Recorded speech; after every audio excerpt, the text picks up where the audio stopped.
সন্তানের মাথায় হাত রেখে আল্লাহ তাআলার দুটি নাম 7 বার পড়ুন, ইনশাআল্লাহ তাআলা আপনার সন্তান সাকসেস হবে। অনেক সময় আছেন মায়েরা সন্তানকে যখন মাদ্রাসায় পাঠান কিংবা স্কুলে পাঠান হাত বুলিয়ে দেন। তো এই যখন আমরা হাত বুলিয়ে দেই আমরা কন্টিনিউ এই আমলটি করতে পারি। খুবই চমৎকার, একেবারে সহজ আমল। আমার বিশ্বাস যে সর্বোচ্চ 7 থেকে 10 সেকেন্ড সময় লাগবে এই আমলটি করতে, কিন্তু অত্যন্ত কার্যকরী। দেখবে নিয়মিত এই আমলটি যদি কোনো মা করতে পারে তার সন্তানের জন্যে, তার সন্তান লাইফে অনেক শাইন করবে, তার সন্তান যেটাই করবে সেটাতে বরকত হবে।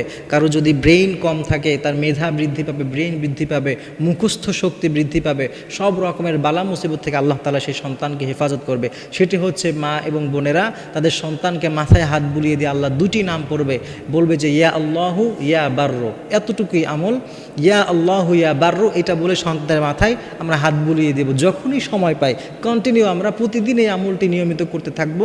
দেখবেন আপনার সন্তানের লাইফটা আস্তে আস্তে